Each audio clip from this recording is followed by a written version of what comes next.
Oh, what is that? Oh, is that a rocking horse? Do you like that, Emmy?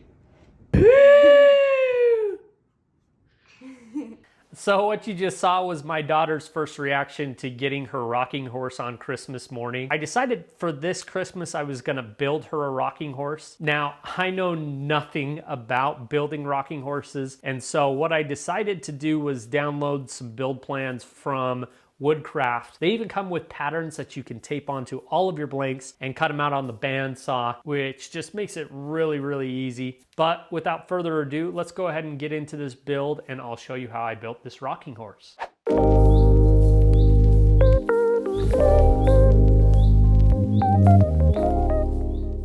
So for this project, it was really nice because I actually had all the material that I needed. I only needed to pick up a little bit of zebra wood for the tail and the mane of the horse, but everything else I already had, so that was really nice. So the main body of the horse is made from maple, the base and the rocker is made from white oak, the saddle is made from walnut, and like I said, the tail and the mane will be made from zebra wood to give it kind of that hair look. To start off, I milled down some maple to create some panels for the main body.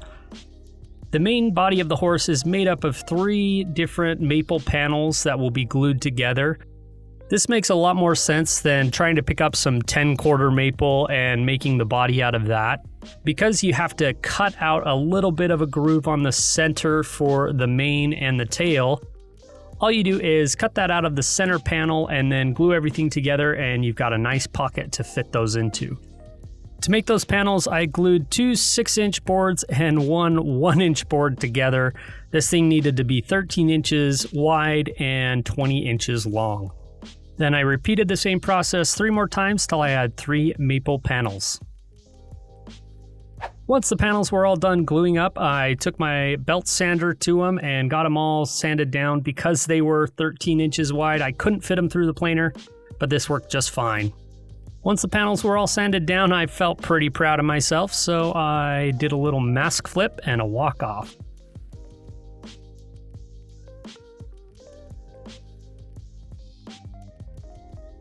And after I realized that the project wasn't completed, I took them to the table saw to cut them to width and length, and then made some marks to ensure that I was keeping the show face on the front and the back, and that as I glued up, everything would line up.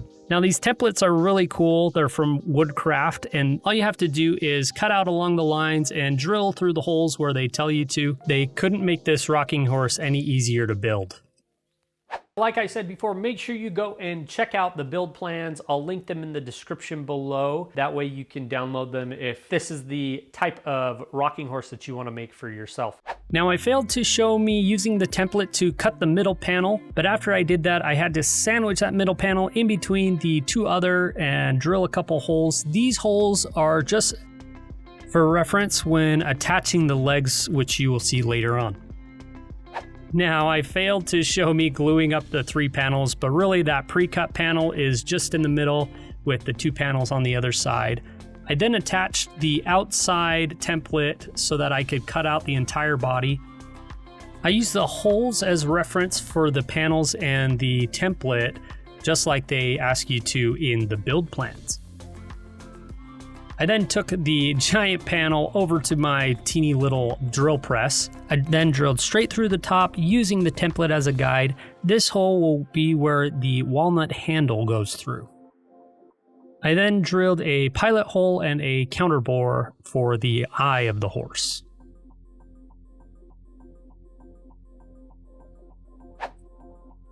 Next, it was time for the fun part, cutting the entire thing out on the bandsaw. This was really fun, but the body was a little nerve-wracking because this thing was heavy. And my bandsaw really did an awesome job cutting this thing out. I couldn't have asked for anything better. I thought it was going to be much harder to cut it out, but it actually turned out really, really nice. I cut a bunch of relief cuts where I needed to, and then just went along the line of the template to trim everything up and make it look all nice and like a horse.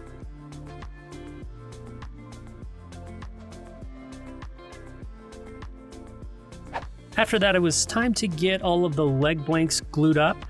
For the leg blanks, I just used 2 pieces of maple so that it would equal a thickness of 1.5 inches thick, and I glued up 4 of these blanks. I glued up 2 at a time in my parallel clamps. This made it a lot easier and a lot quicker and allowed me to get these things glued up at a reasonable pace. After all, this is for Christmas and time is ticking. Hey, if you haven't had an opportunity, make sure you subscribe to the channel and ring the notification bell. That way you'll always know the projects that go up on the Salt City Workshop. 2022, we've got some awesome projects that you'll want to be a part of, so don't miss out.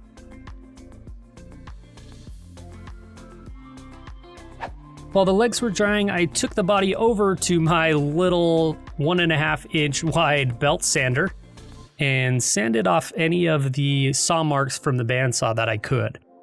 I also sanded down the inside curves with a little spindle sander that I have for my drill gun and sanded down as much as I could on the outside of this horse prior to moving on to any of the other steps.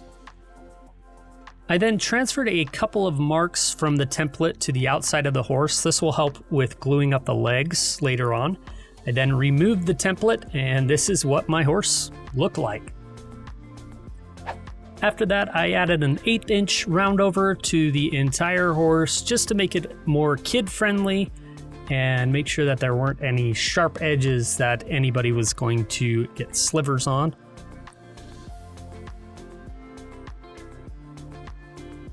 I then did a little bit more sanding on the roundover and the face of the horse.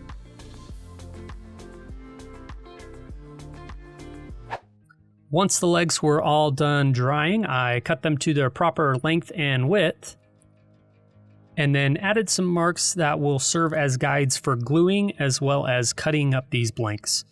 All of the directions are in the build plans, so like I've said before, make sure you go and download them. It'll make a lot of sense as you go through the build plans. Now I had to add a miter on the body of the legs. This will allow the legs to spread out a little bit, giving the horse a bit of a base. I did this by making the applicable marks like the build plan says, and then cutting it on my bandsaw. I did that with all 4 of the legs.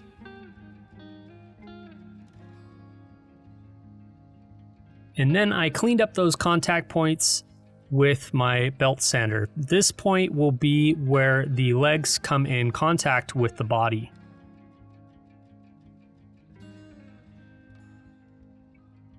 Next, I used some double-sided tape to add the templates to the body of the legs. And then using the templates as a guide, drilled a couple of counterbores and pilot holes for attaching the legs to the body later on. This little drill press is one that I actually got from my dad when I got back into woodworking. It's something that I've needed to upgrade, and it probably will be upgraded sometime this year, if not next. After that, it was back to the fun part of cutting these out on the bandsaw. These were a little bit easier to manage. I just cut a bunch of relief cuts and then went along the outside of the template, and the legs really started to take shape.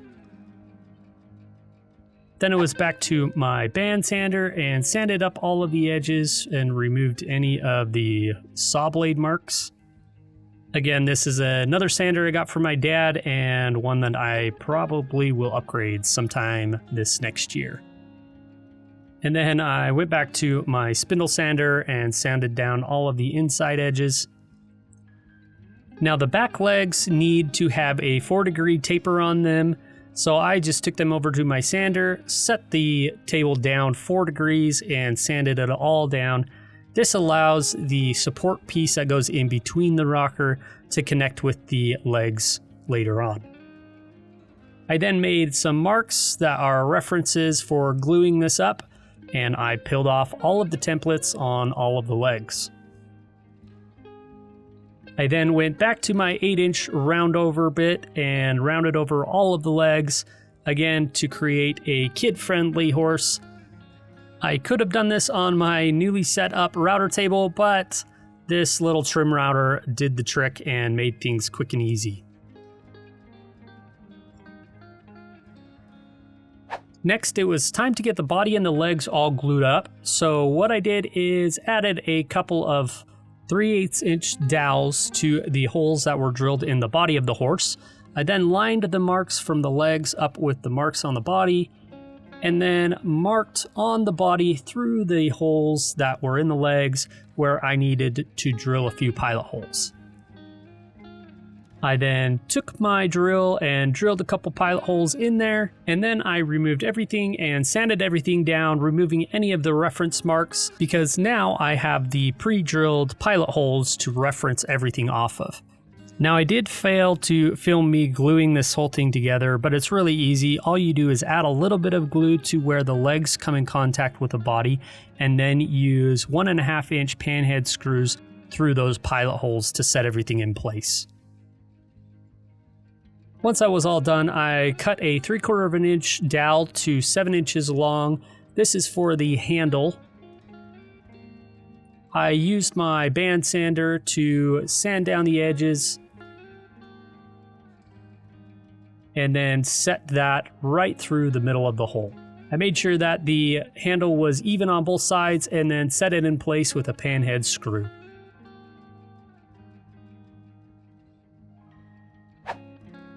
I was getting super excited that this thing was starting to look like a horse, and it was time to move on to the mane. So after milling down some of my zebra wood, I added the templates for the mane and the tail onto that, and just like I did with everything else, trimmed it up with the bandsaw all the way to the edge of the template.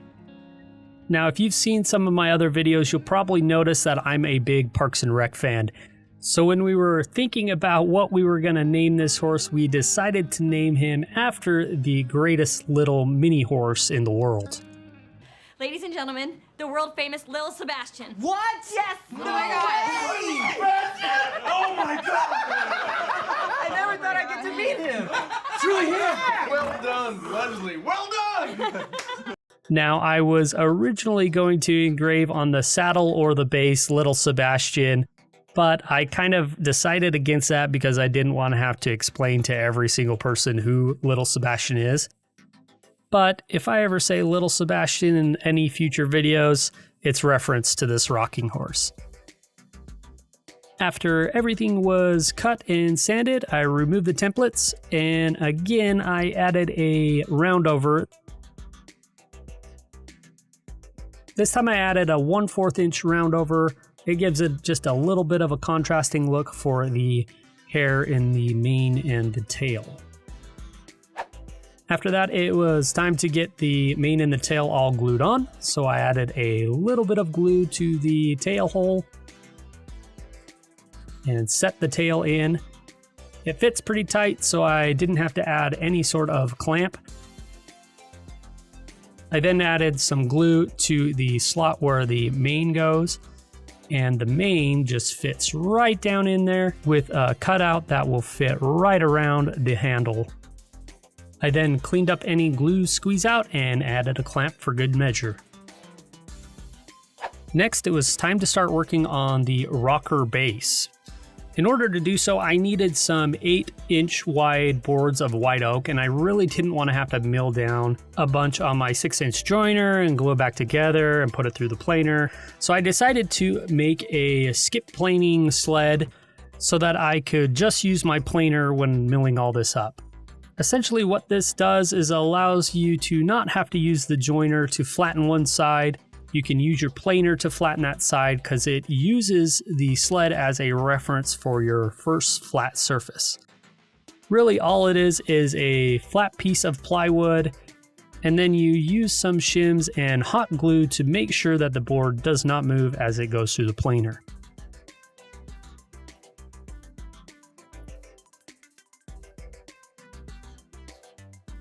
Once one side is complete, you remove the piece from the sled and just simply plane the other side.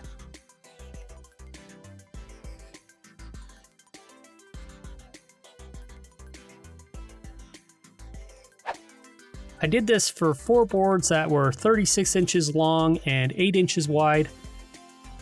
I then glued them up in pairs. This will make up the rocker legs, which needed to be about 1.5 inches thick.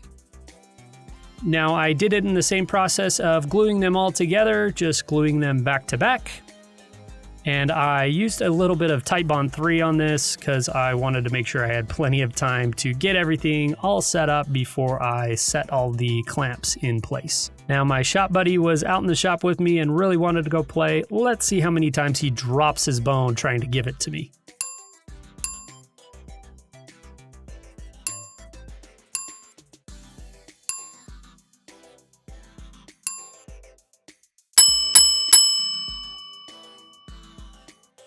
Once his doggy needs were met, I came back inside and cut a template out of some MDF.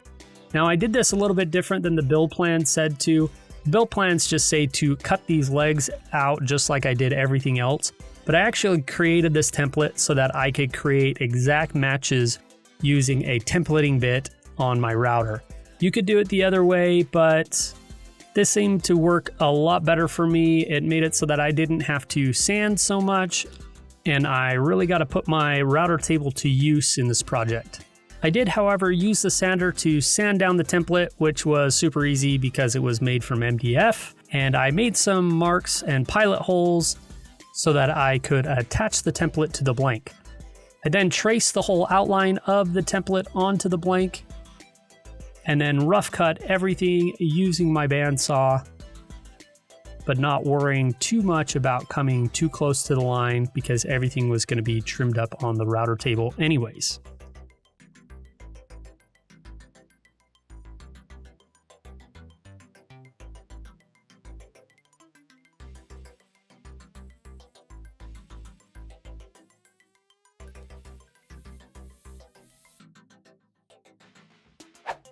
I then attached the template to the leg using those pilot holes.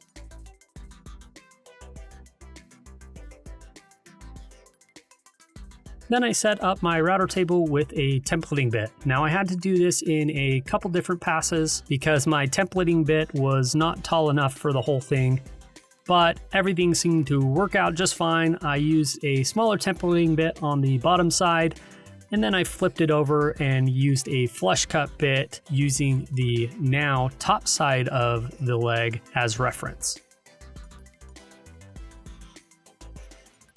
I do have to say it is so awesome having such a beast of a router table in my shop.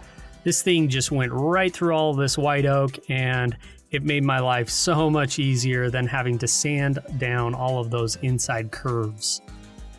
I then created a couple braces that will hold the horse up as well as connect the two legs together. Again, the templates are a lifesaver here. It helps you know exactly where those holes need to be drilled to connect to the horse. I also created the slats that will run across both legs, creating a type of platform for the child to step up onto.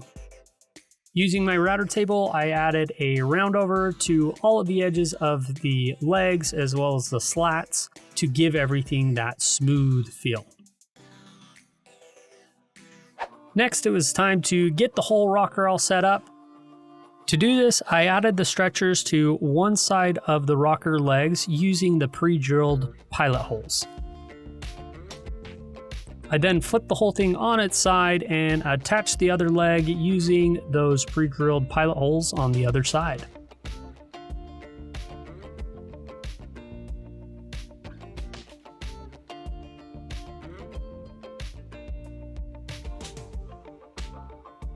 And would you know, the thing rocks.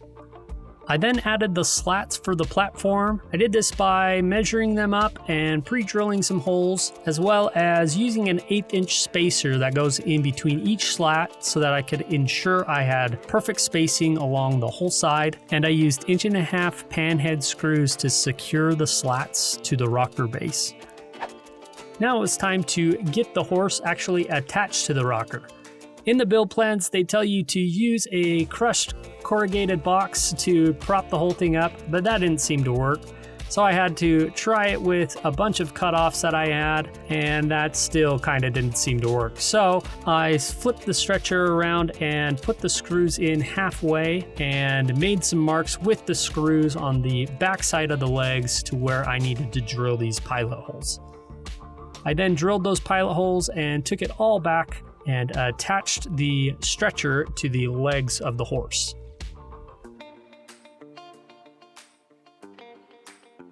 I then flipped the horse over and did the exact same thing with the backside of the horse. Now, this one was a little bit different. I had to kind of improvise because things weren't lining up exactly how they needed to, but I just used a band clamp to keep everything together and screwed everything back in place, and it worked out perfectly. Next, it was time to work on the saddle and the stirrups of the horse. I'm making these out of walnut. Cut them out on the bandsaw, just like I did with everything else in this project.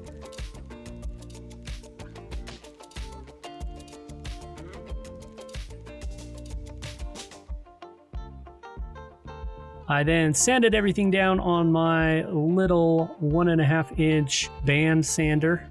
Man, I really love to use walnut with this sander. I just love the smell of walnut, and this sander makes that smell just multiply.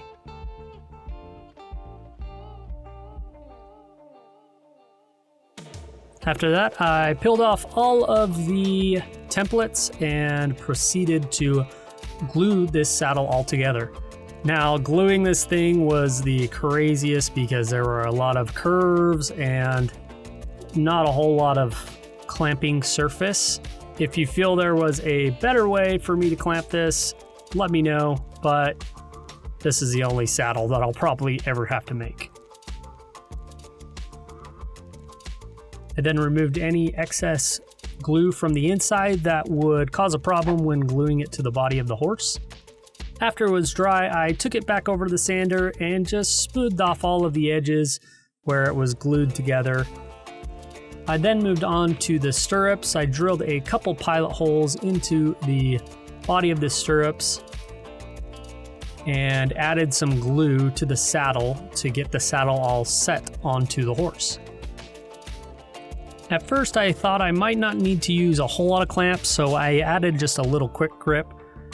But then I decided it's probably good to make sure that this thing is secure and will not come off later on down the road. Once in place, I cleaned up some glue to reduce having to sand it from these crazy corners and curves later on. Next, I cut another dowel to about 9.5 inches long. This will go with the stirrups, so my daughter has a place to rest her feet instead of having to put her feet down on the platform the whole time. I added the dowel to the pre-drilled holes on the stirrups. And then went back and forth and ensured that the stirrups were wide enough, but not too wide to fit around the body of the horse. I then glued the stirrups in place, just lining them up with the bottom of the saddle and then clamping them in place.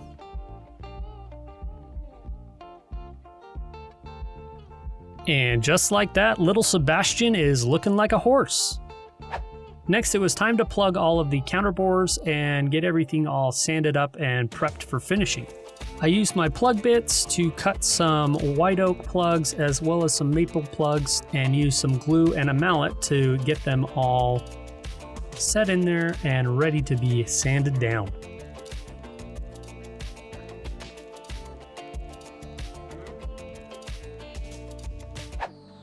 Oh yeah, and I do need to make a couple eyeballs for this horse.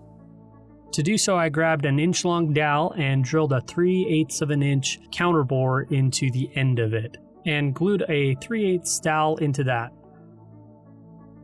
Once it was set up, I put that into the chuck of my drill press and used a bit of sandpaper to round over everything and make everything smooth and looking like an eyeball. Once it was all sanded down, I added a little bit of glue and pressed the eyeballs in on both sides. At first, the eyeballs weren't going in exactly as planned, so I used one of my clamps to just kind of press everything in, and it worked out great. Next, it was time for my favorite part of every project, sanding. Not really. Yeah, this thing was a beast to sand. all of the crazy curves, and the profile of this horse was really hard to get everything sanded all the way up to 220. But in the end I did. I'm super glad that I did a lot of sanding throughout the project and that I cleaned up any glue that I saw prior to letting it dry. I also sanded down all of the little plugs so that they were flush with the horse, and it made everything look super smooth and clean. Finally, I get to add finish to this project.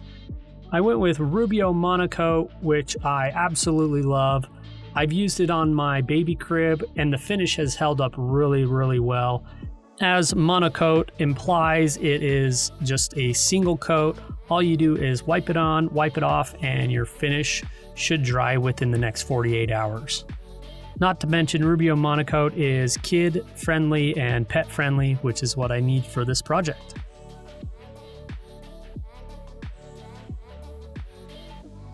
I'm super happy with the way that this thing turned out. I know that she's gonna love it for years to come, and I'm super excited to see what her face looks like on Christmas morning.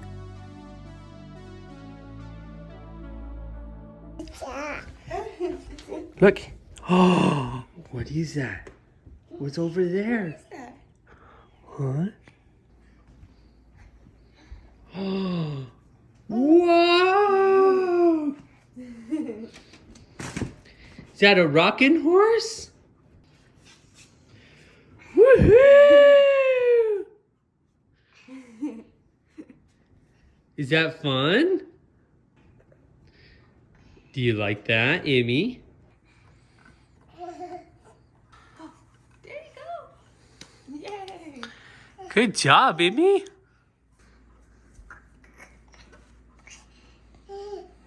You getting on the horsey?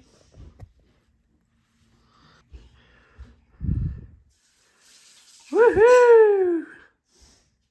Is that pretty fun? Hey, thanks again for watching, and thanks for staying all the way to the end of the video. If you want to check out some of my other awesome projects, I've got some queued up for you right here. Otherwise, make sure you subscribe to the channel and you ring the notification bell. That way you'll always know when we have a new project that goes live. I'm super excited for a lot of the projects that are coming along, and I'm excited to take you guys along for the ride as well. Thanks again for watching, and like I always say, never stop creating.